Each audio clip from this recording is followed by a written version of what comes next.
4 मई 2004 दिल्ली के पॉश इलाके defence colony में मौजूद बंगला नंबर C480 के सामने एक फल वाला खड़ा था, लेकिन उसका ध्यान फलों पर नहीं बंगले के मेन गेट पर था। वो कई दिनों से उस बंगले की हरकत पर नजर रखे हुए था। उसे पता था कि इस बंगले का मालिक रोज एक तय वक्त पर घूमने निकलता है, लेकिन 3 दिन तक जब वो घर से नहीं निकला तो फल वाले को कुछ अजीब लगा। वो एक चिट्ठी देने के बहाने उस घर के मेन गेट पर पहुंचा और इस बारे में वहां खड़े सिक्योरिटी गार्ड से पूछा। गार्ड ने जवाब दिया कि घर के मालिक और मालकिन पंजाब किसी शादी में गए हैं। ये सुनते ही उस फल वाले के होश उड़ गए। उसने आनन फानन में अपनी जेब से फोन निकाला और तुरंत एक नंबर मिलाया। उसके फोन कटने के कुछ ही मिनट बाद वहां एक गाड़ी बंगले के गेट पर पहुंची, जिसमें से 6-7 लोग उतरे और सीधे उस बंगले के अंदर घुसकर तलाशी लेने लग गए। ये लोग कोई और नहीं बल्कि भारत की इंटेलिजेंस एजेंसी R&AW के एजेंट्स थे। इस घर का मालिक भी कोई और नहीं बल्कि उनका ही एक साथी था। वो भी कोई छोटा मोटा ऑफिसर नहीं बल्कि R&AW का जॉइंट सेक्रेटरी ऑफिसर था। उस पर भारत की सीक्रेट इंफॉर्मेशंस अमेरिका की इंटेलिजेंस एजेंसी CIA को लीक करने का आरोप था। R&AW के इंटरनल सर्विलेंस टीम उस पर महीनों से नजर रख रही थी, लेकिन जब तक उसका जुर्म साबित हो पाता वो हाथ लगने से पहले ही अचानक अपने घर से मिस्टीरियस तरीके से गायब हो गया था। उसकी खूब छानबीन की गई, लेकिन कई दिनों तक उस अफसर का कोई अता पता नहीं चल सका। फिर एक दिन जब खबर मिली कि वो शातिर डबल एजेंट नेपाल के रास्ते अमेरिका भाग चुका है, तो R&AW के अधिकारियों के पैरों तले जमीन खिसक गई। वो डबल एजेंट पिछले कुछ सालों में भारत के 20,000 से ज्यादा क्लासिफाइड डॉक्यूमेंट्स CIA तक पहुंचा चुका था। तो आइए जानते हैं कि अपने ही देश के साथ गद्दारी करने वाला वो R&AW ऑफिसर कौन था, CIA ने कैसे उसे अपने जाल में फंसाया और इतनी कड़ी निगरानी के बाद भी वो R&AW की काउंटर इंटेलिजेंस यूनिट को चकमा देकर कैसे भाग निकला।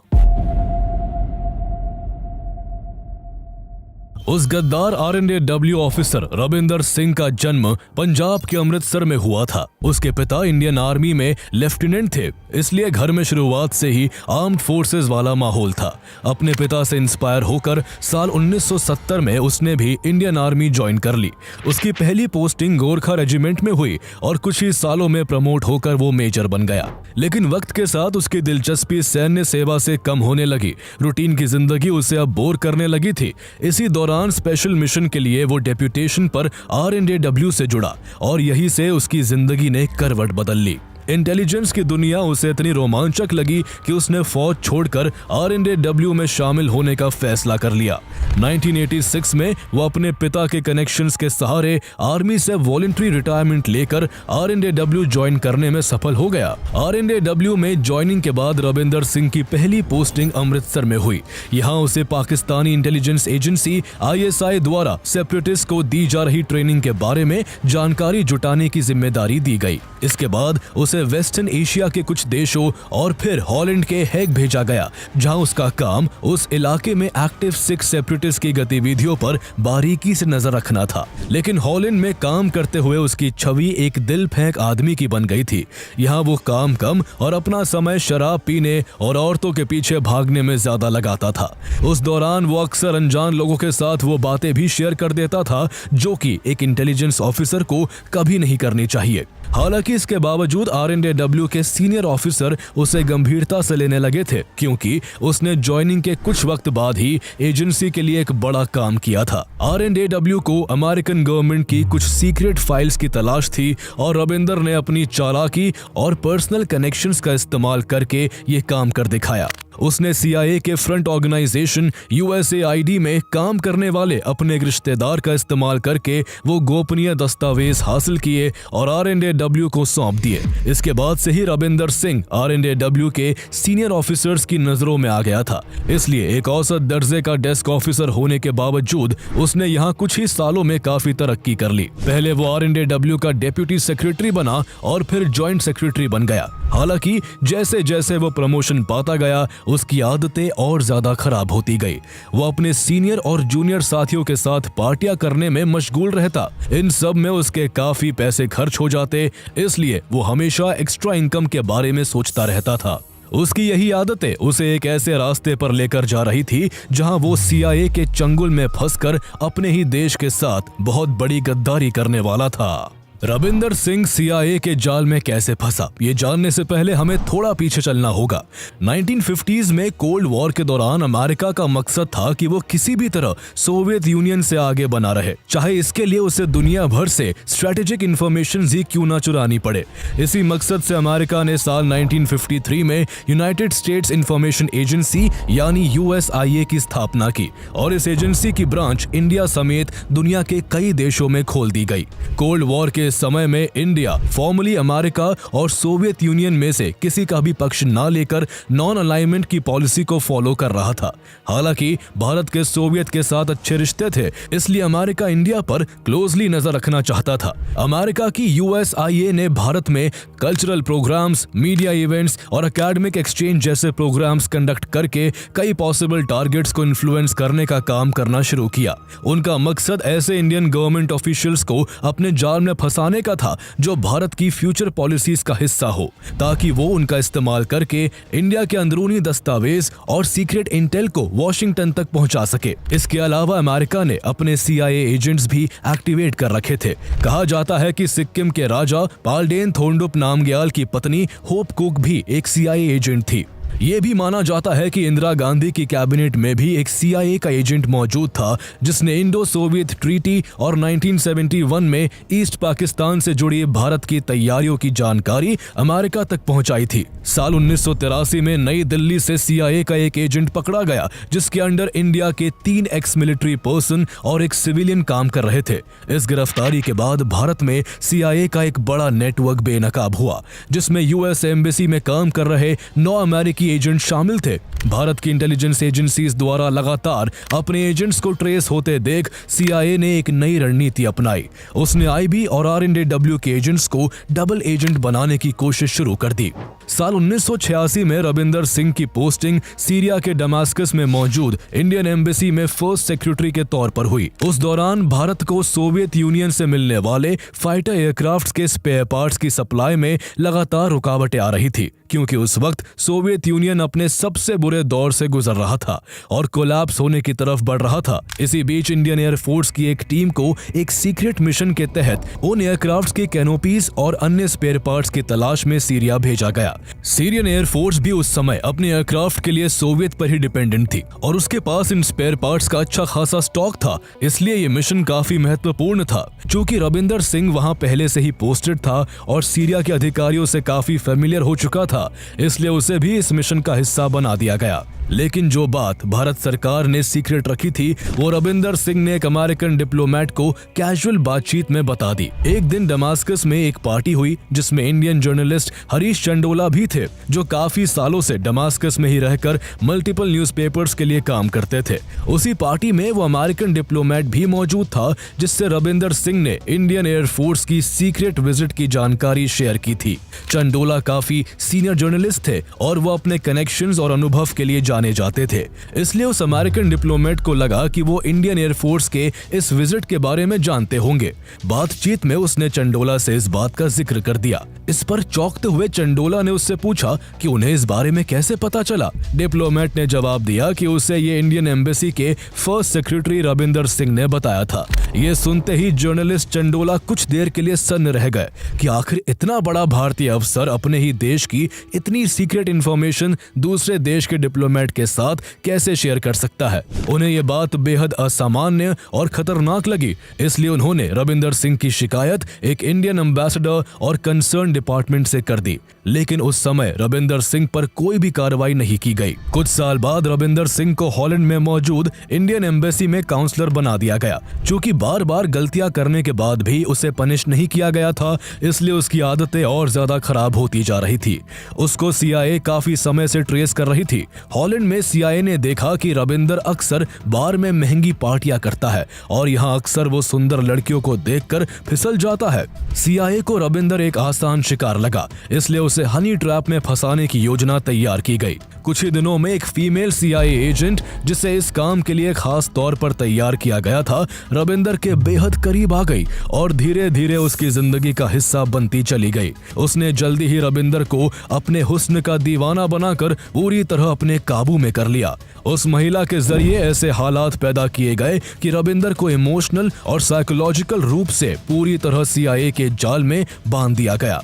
यही वो मोड़ था जब रविंदर सिंह एक डबल एजेंट बन चुका था। माना जाता है कि RNAW के अपने करियर के शुरुआत में रविंदर सिंह ने जिस रिलेटिव के जरिए अमेरिकन गवर्नमेंट की सीक्रेट फाइल्स चुराई थी, वो भी CIA के ही प्लान का एक हिस्सा था। कहा जाता है कि उसका वही रिलेटिव जो बार बार इंडिया आता था और कई बार रविंदर के घर भी रुकता था, असल में CIA का ही आदमी था। डबल एजेंट बनने के बाद रविंदर ने अपने इसी रिलेटिव के जरिए भारत के कई क्लासिफाइड डॉक्यूमेंट्स CIA तक पहुंचाए थे। 1992 में जब रविंदर की पोस्टिंग केनिया के नैरोबी में थी, उसी बीच एक दिन उसको हार्ट अटैक आ गया। उस समय उसके पास इतनी सेविंग्स नहीं थी कि वो बाईपास सर्जरी करा सके। उसने खुद को इकोनॉमिक क्राइसिस में बताते हुए उस समय के minister of state for external affairs से वॉशिंगटन DC में अपनी पोस्टिंग की गुजारिश की थी, ताकि उसे कुछ एक्स्ट्रा इनकम मिल सके।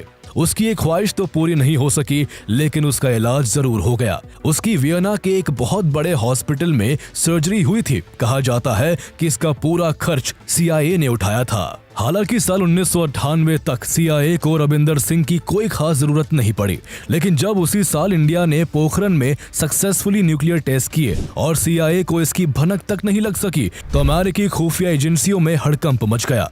यह अमेरिका के लिए एक बड़ा झटका था। यही वो मोड़ था जब रविंदर सिंह CIA के लिए एक कीमती मोहरा बन गया। इसके बाद CIA ने उससे धीरे धीरे भारत के सेंसिटिव इंफॉर्मेशन निकलवाने शुरू कर दिए। रविंदर भी बिना किसी की नजर में आए बड़ी चतुराई से ये काम करता रहा। कई साल फॉरेन कंट्रीज में काम करने के बाद अर्ली 2000s में रविंदर सिंह की posting as a joint secretary New Delhi के RNAW हेडक्वार्टर्स में हुई, जहां उसे साउथ ईस्ट एशिया ऑपरेशंस को देखना था। इस पद पर रहते हुए रविंदर को भारत की कई स्ट्रेटेजिक और इंटेलिजेंस फाइल्स तक सीधा एक्सेस मिल गया।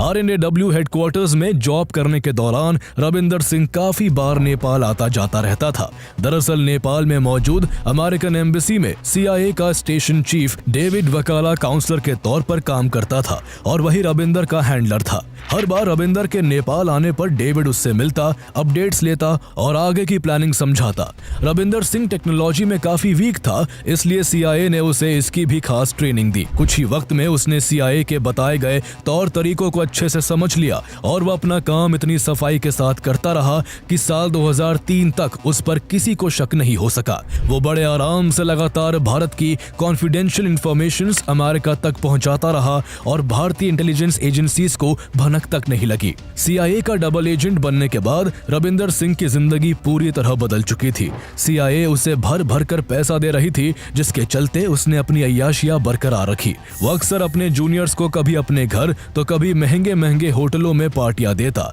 और उन्हें शराब के नशे में डुबोकर उनसे क्लासिफाइड इंफॉर्मेशंस निकालने की कोशिश करता। वो इस तरह अपने कई साथियों से इंटेलिजेंस हासिल कर चुका था, लेकिन अभी तक किसी को उस पर शक नहीं हुआ था। साल 2003 में रविंदर ने एक बार फिर वही ट्रिक अपनाई। उसने अपने एक जूनियर अफसर को पार्टी पर बुलाया, उसे खूब शराब पिलाई और उससे कुछ सेंसिटिव डिटेल्स पूछने लगा। लेकिन वो अब इतना ओवर कॉन्फिडेंट हो गया था कि इस बार वो कुछ ज्यादा ही आगे बढ़ गया। उसने ऐसे सवाल किए जो सीधे क्लासिफाइड जोन में आते थे। पार्टी तक तो सब कुछ ठीक रहा, लेकिन अगले दिन उस जूनियर ने RNAW के सेक्रेटरी इंचार्ज अमर भूषण से रविंदर की कंप्लेंट कर दी।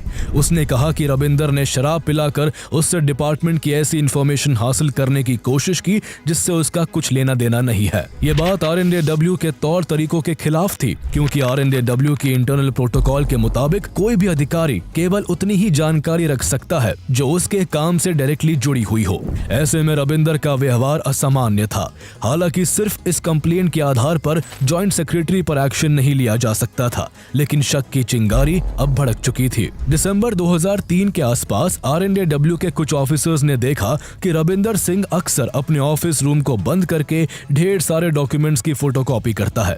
रविंदर सिंह उन डॉक्यूमेंट्स की फोटोकॉपी करके अपने साथ घर ले जाता था, जहां वो हाई क्वालिटी कैमरों से उन सारी फाइलों की फोटो लेता और फिर उसे एक हार्ड डिस्क में स्टोर करके बेहद सिक्योर इंटरनेट प्रोटोकॉल के जरिए CIA के अपने हैंडलर को मेल कर देता। इसके बाद वो हार्ड डिस्क और अपने लैपटॉप से सभी फाइल्स डिलीट कर देता। इस तरह से उसने इन सालों में भारत के कम से कम 20,000 खुफिया डॉक्यूमेंट्स को CIA तक पहुंचाया। RNAW के सीनियर ऑफिशियल्स को जब उसके फोटोकॉपी करने का यह पैटर्न नजर आया तो उनका शक उस पर और गहरा गया। इसके बाद उसकी ऑफिस फोटोकॉपी मशीन में एक कोवर्ट बग फिक्स कर दिया गया। अब जब भी वो कोई फाइल फोटोकॉपी करता, उसकी एक डिजिटल कॉपी सीनियर ऑफिसर्स के पास चली जाती। बग फिक्स करने के 16 दिनों के भीतर सीनियर ऑफिसर के पास रविंदर द्वारा फोटोकॉपी किए गए करीब 210 क्लासिफाइड डॉक्यूमेंट्स के डिजिटल कॉपी आए, जो कि हाईली कॉन्फिडेंशियल थे। ये सब देख RNAW के कान खड़े हो गए। यही से शुरू हुआ सबसे बड़ा इंटरनल मैनहंट। जनवरी 2004 में RNAW ने पहली बार अपने इतिहास में एक सर्विंग जॉइंट सेक्रेटरी पर कोवर्ट सर्विलेंस शुरू किया। काउंटर इंटेलिजेंस एंड सिक्योरिटी यानी CIS डिवीजन को सक्रिय किया गया। CIS के करीब 20 अंडरकवर एजेंट्स अलग अलग भेष में रविंदर की हर गतिविधि पर नजर रखने लगे कि वो रोज कहाँ जाता है, क्या करता है और किस किस से मिलता है। उसके ऑफिस रूम, घर और गाड़ी हर जगह बग लगाए गए। उसका फोन भी टैप किया जाने लगा। अब RNAW को रविंदर सिंह की हर मूवमेंट की लाइव इंफॉर्मेशन मिल रही थी, लेकिन 3 महीनों तक रविंदर किसी भी सस्पिशियस आदमी से नहीं मिला और न ही किसी आदमी से फोन पर ऐसा कुछ बोला जिसे कानूनी रूप से उसके खिलाफ इस्तेमाल किया जा सके। पर एक बात साफ थी कि वो अब भी ऑफिस में लगातार हाईली कॉन्फिडेंशियल डॉक्यूमेंट्स की फोटोकॉपी कर रहा था। इसके बाद RNAW ने रविंदर सिंह को पकड़ने के लिए वो काम किया जिसे उसने अपने 35 साल के इतिहास में कभी नहीं किया था। अप्रैल 2004 में एक दिन जब ऑफिस आवर खत्म हुए तो RNAW हेडक्वार्टर के मेन गेट पर अचानक सभी एम्प्लॉइज को रोक लिया गया और उनके बैग्स की तलाशी ली जाने लगी। ये रूटीन चेक नहीं था, बल्कि ऐसा RNAW के इतिहास में पहली बार हो रहा था। ये जांच रविंदर सिंह को रंगे हाथ पकड़ने के लिए की जा रही थी, लेकिन रविंदर को ऑफिस से निकलने से पहले ही कहीं से भनक लग गई कि आज मेन गेट पर बैग्स खुलवाकर सभी की तलाशी ली जा रही है। रविंदर सिंह सतर्क हो गया और उस दिन उसने कोई भी कॉन्फिडेंशियल डॉक्यूमेंट्स अपने बैग में नहीं रखा। जब उसके बैग की भी तलाशी ली गई तो उसमें कुछ भी सस्पिशियस नहीं मिला और वो बच गया। कुछ दिन बाद RNAW चीफ CD सहाय ने एक मीटिंग बुलाई और उन्होंने साफ किया कि ये तलाशी किसी एक आदमी के खिलाफ नहीं थी, बल्कि इसका मोटिव केवल RNAW की सिक्योरिटी को और मजबूत करना था। इस बैठक में जॉइंट सेक्रेटरी की हैसियत से रविंदर सिंह भी शामिल था। CD सहाय के सामने तो उसकी कुछ बोलने की हिम्मत नहीं हुई, लेकिन मीटिंग खत्म होने के बाद वो बड़बड़ाते हुए बाहर आया कि ये सीनियर ऑफिसर्स से पेश आने का सही तरीका नहीं है। हालांकि रविंदर को अब तक इस बात का कोई अंदाजा नहीं था कि उस पर RNAW की काउंटर इंटेलिजेंस यूनिट नजर रख रही है और उसकी गाड़ी का ड्राइवर, उसके ऑफिस का सफाई कर्मी, यहाँ तक कि उसके घर के बाहर खड़ा फल वाला, सब के सब अंडरकवर एजेंट्स है। इसी दौरान उसने ऑफिस से अमेरिका में एक फैमिली फंक्शन अटेंड करने का रीजन देकर कुछ दिनों की छुट्टी मांगी। इससे पहले भी वो छुट्टियां लेकर साल में एक बार अमेरिका जाता रहा था। उसके भाई बहन और उसके बच्चे वही सेटल थे, इसलिए हर बार उसे छुट्टियां दे दी जाती थी।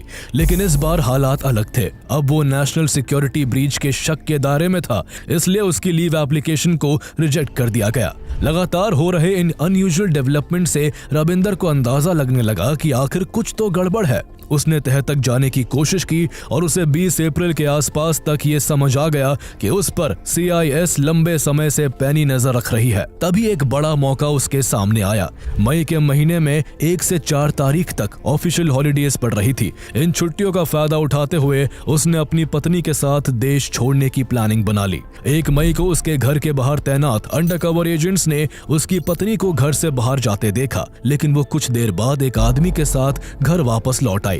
कुछ देर बाद वो आदमी जो रविंदर के घर आया था वो रात के खाने के बाद वापस लौट गया। ऐसे में R&AW के एजेंट्स को कोई शक नहीं हुआ और सब कुछ नॉर्मल लग रहा था। लेकिन इसके बाद अगले 3 दिनों तक ना तो रविंदर और ना ही उसकी पत्नी घर से बाहर आई। ऐसे में फल वाले के रूप में उसके घर के बाहर मौजूद अंडरकवर एजेंट को बड़ा अजीब लगा कि जो आदमी हर रोज बाहर आता जाता दिखता था वो 3 दिनों से नजर क्यों नहीं आ रहा है। शक गहराने पर उस अंडरकवर एजेंट ने पूरा माजरा समझने के लिए एक जरूरी चिट्ठी देने के बहाने रविंदर के घर के अंदर जाने का फैसला किया। लेकिन वहां गेट पर खड़े सिक्योरिटी गार्ड ने उसे बताया कि साहब और मेम साहब एक शादी में शामिल होने पंजाब गए हैं। ये बात सुनते ही अंडरकवर एजेंट के होश उड़ गए। उसने तुरंत इसकी खबर R&AW हेडक्वार्टर्स तक पहुंचाई। कुछ ही मिनटों बाद वहां कई इंटेलिजेंस ऑफिसर्स पहुंच गए और रविंदर के घर की तलाशी लेने लगे। लेकिन वहां उन्हें केवल रविंदर का एक लैपटॉप मिल सका। R&AW के सामने अब ये एक बड़ा सवाल था कि आखिर इतनी सख्त निगरानी के बावजूद रविंदर कैसे और कहां गायब हो गया। ऑफिसर्स को उसके घर से चेन्नई के कुछ पते मिले जिसके आधार पर वहां उसकी खोजबीन शुरू हुई, लेकिन उसका कुछ पता नहीं चल सका। आगे की जांच में पता चला कि रविंदर अपनी पत्नी के साथ 3 दिन पहले ही नेपाल भाग चुका था। दोनों अपने घर से भागने के बाद नेपाल बॉर्डर के पास एक होटल में ठहरे थे जिसे CIA स्टेशन चीफ डेविड वकाला के नाम पर बुक किया गया था। यहीं पर R&AW को पहली बार पता चला कि रविंदर इतने सालों से CIA के लिए काम कर रहा था। लेकिन जब तक वो उसे पकड़ पाते उससे पहले ही दोनों को काठमांडू के CIA के सेफ हाउस में शिफ्ट कर दिया गया था। डेविड वकाला ने दोनों के लिए राजपाल प्रसाद शर्मा और दीपा शर्मा के नाम से 2 फर्जी अमेरिकी पासपोर्ट बनवाए, जिसके बाद 7 मई 2004 को रविंदर अपनी पत्नी के साथ नेपाल से वॉशिंगटन जाने वाली ऑस्ट्रियन एयरलाइंस की फ्लाइट नंबर 5032 में सवार होकर अमेरिका भाग निकला। रविंदर सिंह के फरार होने के बाद R&AW में हड़कंप मच गया था। उनके पैरों तले जमीन तब खिसक गई जब उन्हें आगे की इन्वेस्टिगेशन में पता चला कि रविंदर सिंह ने देश के साथ गद्दारी करके CIA के हैंडलर्स को 600 से ज्यादा ईमेल्स भेजे थे, जिनमें 20,000 से ज्यादा क्लासिफाइड डॉक्यूमेंट्स शामिल थे। देश के इन सेंसिटिव डॉक्यूमेंट्स को CIA तक पहुंचाने के लिए उसने अलग अलग कई ईमेल आईडीज का इस्तेमाल किया था। इनमें से एक आईडी ऐसी भी मिली जिसका इस्तेमाल वो अमेरिका में रह रही अपनी बेटी सुकी से बात करने के लिए करता था। R&AW को उस आईडी से पता चला कि उसकी बेटी ने एक बार जब उससे पैसे मांगे थे तो रविंदर ने एक CIA के आदमी के जरिए उसे $1200 भिजवाए थे। जब ये पूरी तरह से कंफर्म हो गया कि रविंदर CIA के लिए ही काम कर रहा था तो R&AW चीफ CD सहाय ने दिल्ली में मौजूद CIA स्टेशन चीफ को तलब किया और इस पूरे मामले पर सफाई मांगी। उन्होंने रविंदर के अमेरिका भागने में इस्तेमाल हुए फॉर्ज्ड पासपोर्ट और उसके द्वारा अमेरिका भेजे गए कुछ डॉक्यूमेंट्स की फोटोकॉपीज भी सबूत के तौर पर स्टेशन चीफ के सामने रखी। लेकिन उस स्टेशन चीफ ने रविंदर को पहचानने से साफ मना कर दिया और कहा कि CIA का कोई भी एक्टिव ऑपरेटिव भारत में नहीं है। कहा जाता है कि रविंदर सिंह के देश छोड़ने से पहले ही CIS के पास उसको अरेस्ट करने के लिए सफिशिएंट एविडेंसेस मौजूद थे। R&AW ने उस समय के national security adviser Brajesh Mishra से रविंदर को अरेस्ट करने की परमिशन भी मांगी थी, लेकिन उस समय उन्होंने ये कहकर बात टाल दी थी कि वो जानना चाहते हैं कि आखिर रविंदर किसके लिए काम कर रहा है। हालांकि इस अरेस्ट को डिले करने के पीछे कहा जाता है कि उस समय भारत में जनरल इलेक्शंस होने वाले थे और अगर रॉ के भीतर CIA के एक जासूस होने की खबर बाहर आती तो उस समय सत्ता में रही सरकार को भारी राजनीतिक नुकसान हो सकता था। इसलिए जानबूझकर उसे अरेस्ट करने में देरी की गई ताकि इलेक्शन खत्म होने तक ये बातें जनता के सामने ना आ सके। लेकिन इस चक्कर में रविंदर को उस पर नजर रखे जाने की भनक लग गई और वो हमेशा के लिए भारत से फरार हो गया। अमेरिका भागने के करीब 2 महीने बाद 5 जून 2004 को भारत के राष्ट्रपति ने कॉन्स्टिट्यूशन की धारा 311(2) का इस्तेमाल करके रविंदर को नौकरी से ऑफिशियली निकाल दिया। ये वही कॉन्स्टिट्यूशनल क्लॉज है जो राष्ट्रपति को देश हित में बिना किसी डिपार्टमेंटल इंक्वायरी के सेंट्रल गवर्नमेंट के किसी भी अधिकारी को नौकरी से निकालने का अधिकार देती है। रविंदर की पोल खुलने के बाद वो CIA के लिए यूजलेस हो चुका था, इसलिए कुछ टाइम बाद ही CIA ने रविंदर को पैसे देना भी बंद कर दिया। उसे जब फाइनेंशियली काफी दिक्कतें आने लगी तो उसने CIA से कोई नौकरी दिलवाने की गुजारिश भी की, लेकिन उसकी किसी ने कोई मदद नहीं की। देश से भागने के कुछ ही साल बाद देश का गद्दार रविंदर सिंह पाई पाई का मोहताज हो गया और आखिरकार डिप्रेशन में चला गया। उसके देश से भागने के पूरे 12 साल बाद 2016 में अचानक वॉशिंगटन डीसी से एक डिप्लोमेटिक बैग के जरिए भारत एक कोडेड मैसेज पहुंचा, जिसमें कहा गया था कि रविंदर सिंह अब इस दुनिया में नहीं रहा। पता चला कि उसकी मौत मैरीलैंड में एक रोड एक्सीडेंट में हुई थी। हालांकि ये सड़क हादसा था या फिर CIA की कोई साजिश थी, इस पर आज भी सवाल उठाए जाते हैं। किसी ने सही कहा है कि नाम में क्या रखा है, इंसान की पहचान उसके काम से होती है।